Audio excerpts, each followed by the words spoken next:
What's up, everyone? This is Austin from Calling Our Shot, and today I'm going to give you my top 10 NBA best centers in the league.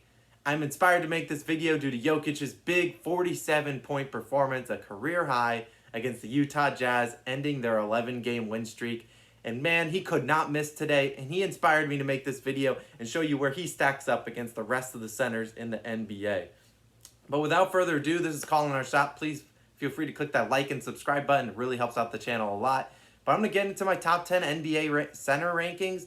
And I couldn't leave one of these players off the list. So we got two people coming in at number 10. That would be Andre Drummond and DeAndre Ayton.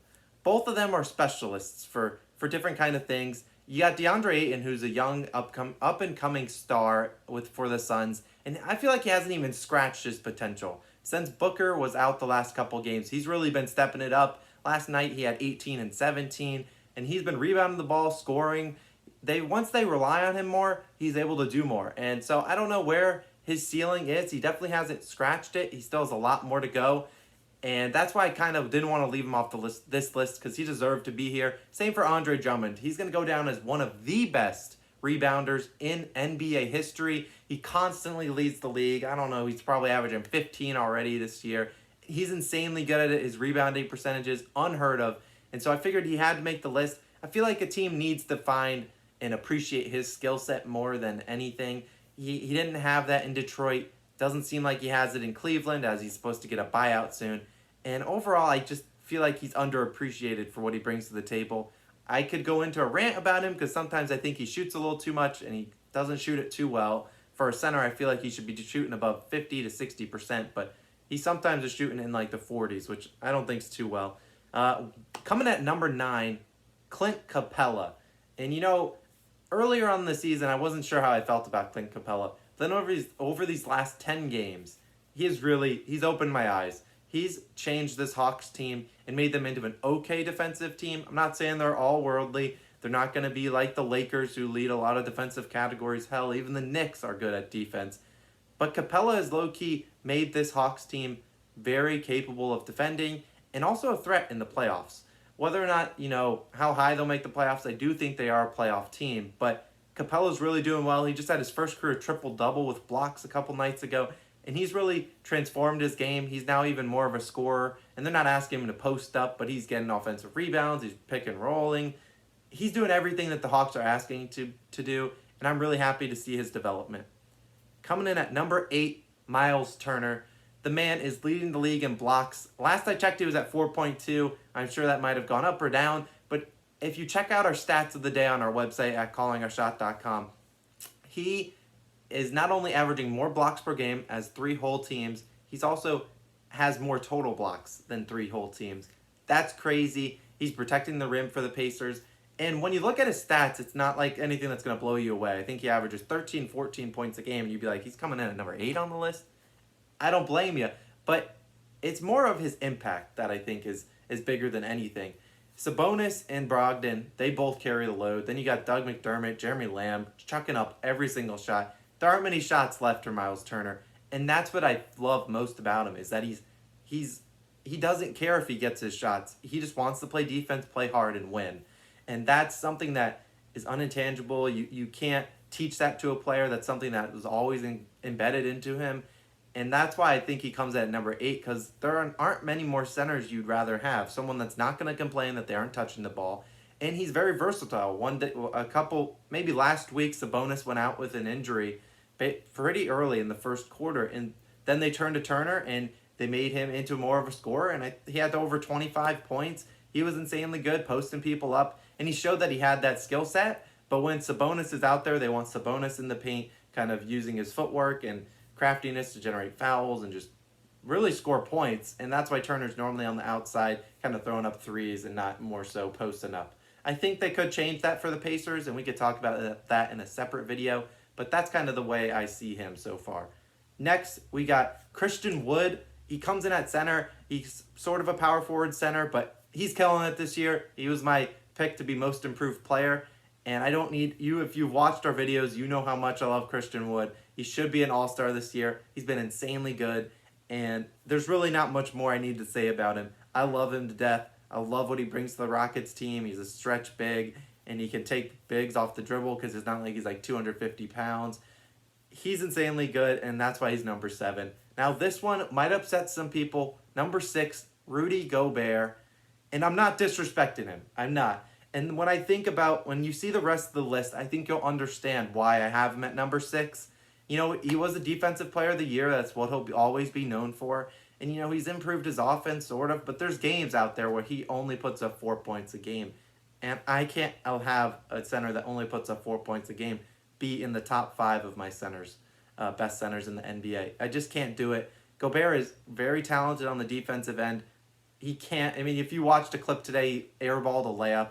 I don't know how he does that, but he comes in at number 6. He knows what he's good at, and he sticks to that. I'd love to see him try to improve his game, but at the moment, he doesn't really need to. The Jazz, they just had their winning streak ended, but they have the second best record in the league. Gobert is a specialist. He knows what he's good at. He's going to stick to that, and I don't see him changing for the next 5-ish years of his career. He's going to always be in the Defensive Player of the Year conversation, and that's why he comes in at number 6.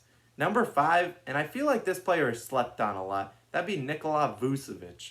Vooch, I had his shirt on in a couple episodes ago.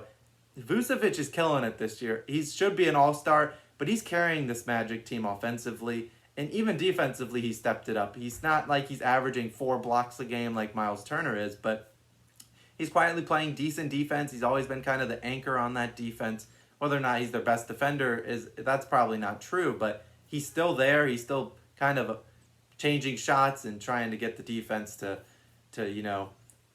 it's hard to put into word Vooch's impact on this Magic team, but as an Orlando native, if you watch this Magic team when Vucevic is on the floor versus when he's off the floor, you'd understand how big of an impact it is. You have no clue how bad Khem Birch is. Mo Bamba hasn't played much this year due to complications with COVID, but Vucevic, he is underrated in this league, and he's going to secure a big payday coming up soon. I don't know when his contract ends, but he will deserve every penny of it. He's the Magic's best player. He's their all-star, and I think he'll make the all-star team again this year. Vucevic, very, very underrated in a lot of people's eyes. People need to start watching some more Magic basketball.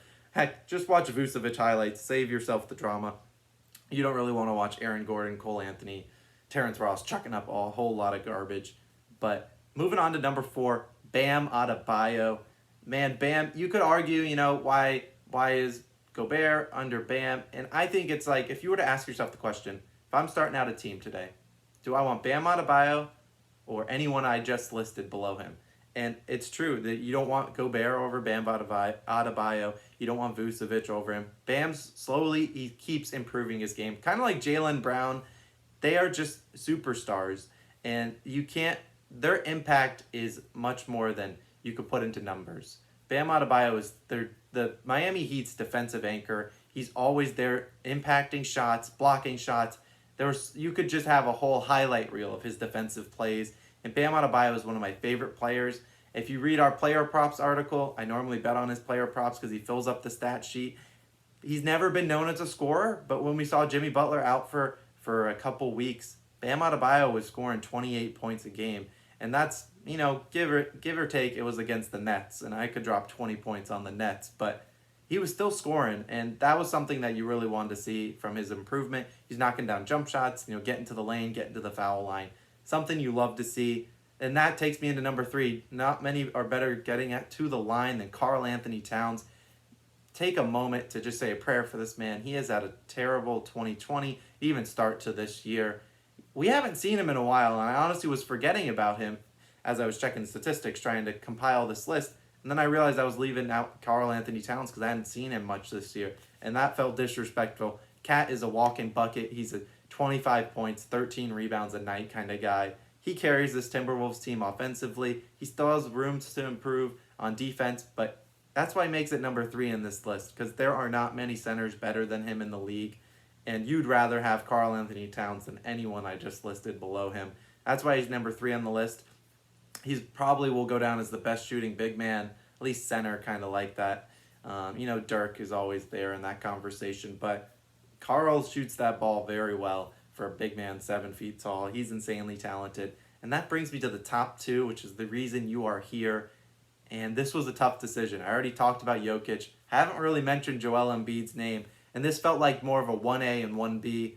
Some people might feel like I'm disrespecting someone here, but really the margin is very, very small for the difference between these two players.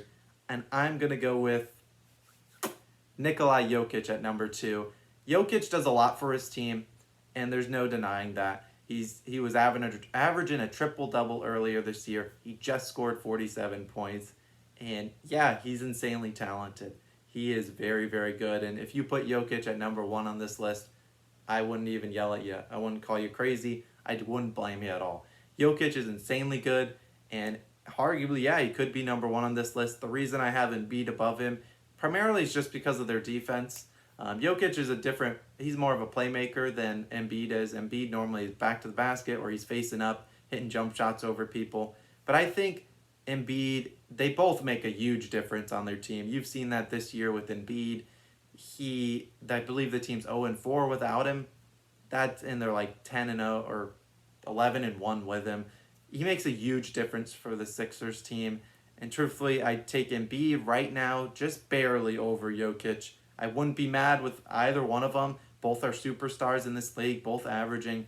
Embiid's just averaging a couple more points than him. I believe Jokic is at 23 or 24. Embiid's more like 28 or so. Embiid is a physical presence on both offense and defense. Everyone has to look at him. And he's more athletic than Jokic. Not that that's anything against Jokic, but that's just kind of my thoughts why I put Embiid over him. Obviously, if you take playmaking more into account, you might put Jokic up at number 1. But that's going to recap my NBA centers best list. You got Embiid 1, Jokic 2, Karl Anthony Towns number 3, Bam Adebayo 4, Nikola Vucevic 5, Rudy Gobert 6, Christian Wood 7, Myles Turner 8, Clint Capella 9, and Andre Drummond / DeAndre Ayton at 10. That's going to do it. I got an article going up about this as well at callingourshot.com. And feel free to follow us on Twitter and Instagram at callingourshot. I'll be back soon to recap some more NBA games. This has been Austin. Peace out, guys.